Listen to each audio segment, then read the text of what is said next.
Hello friends, good morning. चलिए, कैसे हैं आप लोग? चलिए, मुझे आशा है ठीक ही होंगे। आपका अपने चैनल एन के साइंस 24/7 में स्वागत करता हूं। आज हम लोग जीएस के कुछ महत्वपूर्ण क्वेश्चंस पढ़ेंगे। जो लोग यूपी पुलिस, रेलवे वगैरह की तैयारी कर रहे हैं वनडे एग्जाम्स के, उनके लिए बहुत ही महत्वपूर्ण होने वाला है। तो फ्रेंड्स, वीडियो को पूरा देखिए। चैनल पे नए, चैनल को सब्सक्राइब कर दीजिए और वीडियो को लाइक शेयर कर दीजिए। चलिए देखिए, पहला क्वेश्चन आपकी स्क्रीन पे दिया है। रक्त समूहों की खोज किसके द्वारा की गई थी? तो option A Landsteiner, B William Harvey, C Beechman और डी मॉर्गन। तो इसका राइट आंसर हो जाएगा फ्रेंड्स, लैंड स्टीनर के द्वारा रक्त समूह की खोज की गई थी। रक्त समूह कितने प्रकार के होते हैं? 4 प्रकार के होते हैं फ्रेंड्स। ए बी और ओ, ये 4 प्रकार के रक्त समूह होते हैं। इसकी खोज किसके द्वारा की गई थी? लैंड स्टीनर के द्वारा। चलिए नेक्स्ट क्वेश्चन देखते हैं फ्रेंड्स। निम्नलिखित में से सूर्य तथा पृथ्वी से विकसित ऊष्मा के अवशोषण के लिए सबसे आवश्यक क्या है? ऑप्शन ए दिया है कार्बन डाइऑक्साइड, बी ऑक्सीजन, सी कार्बन मोनोऑक्साइड, डी नाइट्रोजन। तो इसका राइट आंसर हो जाएगा friends, carbon dioxide. Carbon dioxide के फ्रेंड्स शुष्क बर्फ के नाम से भी जानते हैं, याद कर लीजिएगा। शुष्क बर्फ यानी सूखा बर्फ कहते हैं कार्बन डाइऑक्साइड को। इसका फार्मूला होता है CO2। ए इसका राइट आंसर। चलिए अगले क्वेश्चन की तरफ बढ़ते हैं। क्वेश्चन नंबर 3 देखते हैं। निम्नलिखित में से कौन से ग्रह को पृथ्वी का जुड़वा भी कहा जाता है? मोस्ट इम्पॉर्टेंट क्वेश्चन बार बार पूछा गया है। ये सभी क्वेश्चन फ्रेंड्स प्रीवियस ईयर के हैं। ये मुझसे सोचिए इधर उधर से क्वेश्चन लाया गया है, सब प्रीवियस ईयर का क्वेश्चन है। इसको अच्छे से पढ़िए। ऑप्शन ए बुध, बी शुक्र, सी बृहस्पति और डी शनि। फटाफट आंसर करिए इसका। इसका आंसर हो जाएगा बी शुक्र। शुक्र को पृथ्वी का जुड़वा भी कहते हैं। चलिए क्वेश्चन नंबर 4 पे आइए। पृथ्वी तथा बाह्य अंतरिक्ष के बीच अंतिम रेखा कहलाती है। ऑप्शन है मैग्नेटोस्फीयर, आयनोस्फीयर, मेसोस्फीयर और मैग्नेटोपास। इसका राइट आंसर हो जाएगा फ्रेंड, मैग्नेटोपास कहलाती है। पृथ्वी तथा बाह्य अंतरिक्ष के बीच जो अंतिम रेखा होती है वो मैग्नेटोपास कहलाती है। डी इसका राइट आंसर सही है। चलिए क्वेश्चन नंबर 5 की तरफ बढ़ते हैं। निम्नलिखित में से किस ईंधन के कारण पर्यावरण में न्यूनतम प्रदूषण होता है? ऑप्शन दिया हाइड्रोजन, बी कोयला, सी डीजल और डी मिट्टी का तेल। इसका राइट आंसर हो जाएगा फ्रेंड्स, हाइड्रोजन। जो हाइड्रोजन के कारण बहुत ही कम प्रदूषण होता है पर्यावरण में। ठीक है, ये इसका राइट आंसर सही है। फटाफट वीडियो को लाइक एंड शेयर कर दिया करिए फ्रेंड्स। चलिए क्वेश्चन नंबर 6 पे आ जाइए। महासागर की गहराई को मापने के लिए किस उपकरण का उपयोग किया जाता है? ए लैक्टोमीटर, बी नैनोमीटर, सी फैदोमीटर की हाइड्रोमीटर। चलिए फटाफट आंसर करिए इसका। तो इसका आंसर हो जाएगा फैदोमीटर। महासागर की गहराई इस फैदोमीटर से नापते हैं। सी इसका राइट आंसर सही है। चलिए अगला क्वेश्चन पढ़ते हैं। महानदी के तट पर कौन सा शहर स्थित है? बंगलोर है, कटक है, सी बद्रीनाथ की डी कोटा। चलिए इसका आंसर करिए। इसका आंसर हो जाएगा कटक। ऑप्शन बी इसका सही आंसर है। कटक शहर कहाँ है? महानदी के तट पर स्थित है। चलिए क्वेश्चन नंबर 8 की तरफ बढ़ते हैं। निम्नलिखित में से अधिकतम जैव विविधता किसमें पाती है फ्रेंड्स? बताइए फटाफट आप लोग। मरुस्थल में कि नदी में कि ध्रुवीय क्षेत्र में कि उष्णकटिबंधीय क्षेत्र में? जैव विविधता मतलब होता है फ्रेंड्स जहाँ जीवों की अधिक से अधिक विभिन्न प्रकार की जातियाँ हो, उसमें अलग अलग किस्म के जीव हों, ऐसे स्थल को पूछ रहा है। तो कहाँ सबसे अधिक होती है पलाई? इसका आंसर इसका हो जाएगा उष्णकटिबंधीय क्षेत्रों में। डी इसका राइट आंसर हो जाएगा। ठीक है, चलिए क्वेश्चन नंबर 9 बढ़ते हैं। काजीरंगा नेशनल पार्क कहाँ स्थित है? ऑप्शन दिया असम, बी पश्चिम बंगाल, सी मध्य प्रदेश और डी दिया है मणिपुर। फटाफट इसका आंसर करिए। तो इसका आंसर हो जाएगा असम। ऑप्शन ए इसका राइट आंसर हो जाएगा। काजीरंगा नेशनल पार्क कहाँ है फ्रेंड? असम में। चलिए क्वेश्चन नंबर 10 देखिए। भूकंप को दर्ज करने वाला उपकरण है या भूकंप की तीव्रता को नापने वाला उपकरण है? मोस्ट इम्पॉर्टेंट क्वेश्चन है, बार बार पूछता है, देखते हैं हमेशा हर परीक्षाओं में। आर्गोग्राफ, तापलेखी, इंडियोग्राम और सिस्मोग्राफ। चलिए बताइए इसका राइट आंसर तो हो जाएगा फ्रेंड डी, सीस्मोग्राफ। भूकंप की तीव्रता किससे नापते हैं? सीस्मोग्राफ से। तो डी इसका राइट आंसर हो जाएगा। चलिए क्वेश्चन नंबर 11 की तरफ बढ़ते हैं। विश्व व्यापार संगठन WTO का मुख्यालय कहाँ स्थित है? लंदन, जेनेवा, स्विट्जरलैंड दिया है, नई दिल्ली भारत में कि वाशिंगटन में?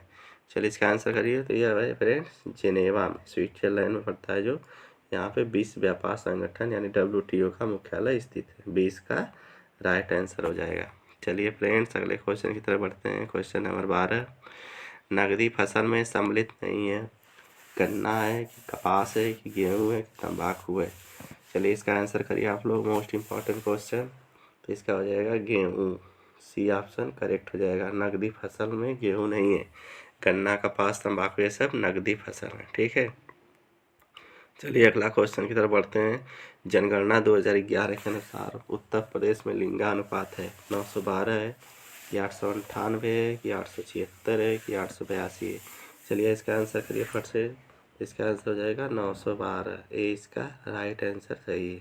ठीक है, चलिए क्वेश्चन नंबर 14 की तरफ बढ़ते हैं। संयुक्त राष्ट्र संघ का मुख्यालय निम्न में से कहाँ स्थित है? दिया न्यूयॉर्क में, सैन फ्रांसिस्को में कि वाशिंगटन में कि डी दिया है कि रोम में? चलिए इसका आंसर करिए आप लोग। इसका हो जाएगा ऑप्शन नंबर ए इसका करेक्ट आंसर, न्यूयॉर्क में। चलिए क्वेश्चन नंबर 15 की तरफ बढ़ते हैं। पर्यावरण में प्रदूषकों की उपस्थिति को सामान्यतः ppm में व्यक्त किया जाता है। यहाँ ppm का पूर्ण रूप है, यानी ppm जो प्रदूषकों की उपस्थिति ppm लिखते हैं, तो ppm का फुल फॉर्म क्या पूछ रहा है?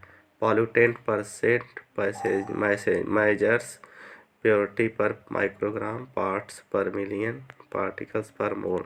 चलिए बताइए। तो इसका हो जाएगा पार्ट्स पर मिलियन, सी इसका करेक्ट आंसर हो जाएगा फ्रेंड्स। चलिए क्वेश्चन नंबर 16 की तरफ बढ़ते हैं। दिया है 16, देखिए कृत्रिम वर्षा या मेघ बीजन के लिए प्रायः प्रयोग किया जाने वाला रासायनिक द्रव्य है। मेघ बीजन मतलब फ्रेंड्स बादल, आप लोग सुने होंगे कृत्रिम रूप से वर्षा कराई जाती है वैज्ञानिकों के द्वारा, बादल बनाए जाते हैं। तो उसके लिए कौन सा रसायन का प्रयोग किया जाता है?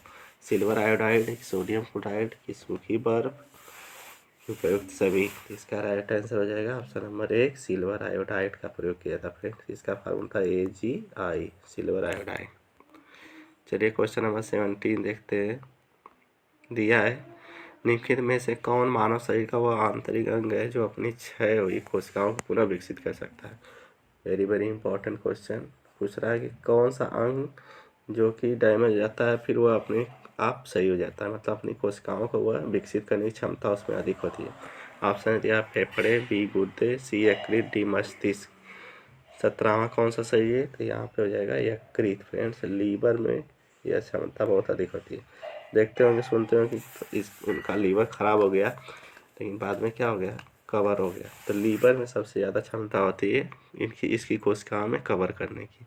आप लोगों का भी लीवर देखते होंगे बार बार डैमेज होता है, ऐसी चीज़ें खा लेते हैं तो बार बार लैट्रिन जाना पड़ता है, लेकिन फिर टॉनिक वगैरह पीते हैं लीवर टॉनिक तो सही हो जाता है। ठीक है, तो यकृत इसका राइट आंसर हो जाएगा। क्वेश्चन नंबर 18 की तरफ बढ़ते हैं।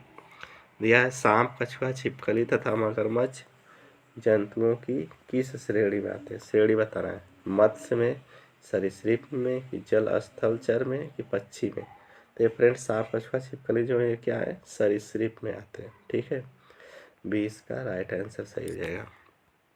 चलिए क्वेश्चन नंबर 19 की तरफ बढ़ते हैं। निम्नलिखित में से कौन से सूक्ष्मजीवी पोलियो तथा चेचक, चिकन पॉक्स जैसे गंभीर बीमारियों के कारण है? बैक्टीरिया है कि प्रोटोजोआ है कि शैवाल है कि विषाणु है? चलिए फटाफट आंसर करिए इसका। तो यह हो जाएगा विषाणु से है। चेचक किससे, पोलियो चेचक किससे होता है? विषाणु जनित रोग है। ठीक है, तो इसका राइट आंसर हो जाएगा। चलिए क्वेश्चन नंबर 20 की तरफ बढ़ते हैं। प्रकाश के एक माध्यम से दूसरे माध्यम में गुजरने पर उसकी दिशा में होने वाले परिवर्तन घटना कहलाती है। ऑप्शन ने दिया अपवर्तन, बी संचरण, सी विवर्तन, डी कोई विकल्प सही नहीं है। चलिए इसका फटाफट आंसर करिए। तो इसका आंसर हो जाएगा अपवर्तन कहलाती है। तो जब प्रकाश फ्रेंड्स एक माध्यम से दूसरे माध्यम में जाता है तो परिवर्तन की घटना कहलाती है। ठीक है, अपवर्तन कहलाती है। यह इधर उधर हो जाता है। सरल माध्यम, विरल माध्यम हम लोग पढ़े होंगे। चलिए क्वेश्चन नंबर 21 की तरफ बढ़ते हैं। दक्षिण अफ्रीका में शीतोष्ण घास स्थलों को क्या कहते हैं? ऑप्शन दिया वेल्ड, बी पैम्पा या पंपास, सी प्रेरी, डी डाउन्स। चलिए इसका आंसर करिए। तो इसको कहते हैं भाई पंपास कहते हैं। दक्षिण अफ्रीका के घास के मैदानों को पंपास कहते हैं। बी इसका राइट आंसर हो जाएगा। चलिए क्वेश्चन नंबर 22 देखिए। वातावरण में ओजोन परत का प्रभाव क्या है? यह मौसम चक्र सुचारू करता है, इसके कारण मानसून समय में पहुंचता है। यह सूर्य से आने वाले पर्यावरणीय किरणों को छानती है। यह ग्लोबल वार्मिंग से बचाती है। चलिए इसका फटाफट आंसर करिए। तो इसका आंसर हो जाएगा सी है इसका राइट आंसर। जो फ्रेंड्स ओजोन परत है, ये हमारी वायुमंडल में जो फैली है ओजोन परत, ओजोनोस्फीयर जिसको कहते हैं, तो वह सूर्य से आने वाले पराबैंगनी किरणों को रोक लेती है तथा पृथ्वी पर आने से बचाती नहीं, तो इससे कैंसर वगैरह की संभावना बढ़ जाती है। चलिए क्वेश्चन नंबर 23 देखते हैं। निम्न में से कौन सा ग्रीन हाउस गैस नहीं है? मोस्ट इम्पॉर्टेंट क्वेश्चन है, भी बार बार पूछता है। ग्रीन हाउस गैस नहीं है। ऑक्सीजन है कि कार्बन डाइऑक्साइड है कि जलवाष्प है कि मीथेन है? चलिए इसका आंसर बहुत ही सामान्य क्वेश्चन है, बता देंगे आप लोग। इसका ऑक्सीजन है। ऑक्सीजन हमारे प्राणवायु कहा जाता है। ऑक्सीजन को क्या कहता है? प्राणवायु। ठीक है, तो यही इसका राइट आंसर है। इसका राइट आंसर सही है। चलिए क्वेश्चन नंबर 24 की तरफ बढ़ते हैं। यह मूल्य दाब किससे मापा जाता है? बैरोमीटर से, एटमोमीटर से, कि मैनोमीटर से, कि ऑक्सीनोमीटर से? चलिए बताइए फटाफट इसका आंसर। तो इसका आंसर हो जाएगा फ्रेंड्स ऑक्सीनोमीटर से मूल्य दाब नापा जाता है। टी इसका राइट आंसर हो जाएगा। चलिए क्वेश्चन नंबर 25 देखते हैं। नहरों का देश किसे कहते हैं? ऑप्शन है भारत, बी जापान, सी पाकिस्तान, डी म्यांमार। चलिए बताइए इसका राइट आंसर फ्रेंड्स। इसका आंसर हो जाएगा पाकिस्तान। पाकिस्तान को फ्रेंड्स नहरों का देश कहते हैं। यहाँ पे अधिकतर सिंचाई नहरों द्वारा होती है। ठीक है, यहाँ सिंचाई का साधन क्या है? नहर है। ठीक, चलिए क्वेश्चन नंबर 26 देखते हैं। आयनोस्फीयर वायुमंडल की किन दो परतों का अतिव्यापन करता है? ट्रोपोस्फियर और मीजोस्फियर, मीजोस्फियर और स्ट्रेटोस्फियर, आयनोस्फियर और रोबोस्फियर, एक्सोस्फियर और थर्मोस्फियर। 26 का हो जाएगा ऑप्शन नंबर डी। एक्सोस्फियर और थर्मोस्फियर का अतिव्यापन करता है आयनोस्फियर। ठीक है, डी इसका करेक्ट आंसर हो जाएगा।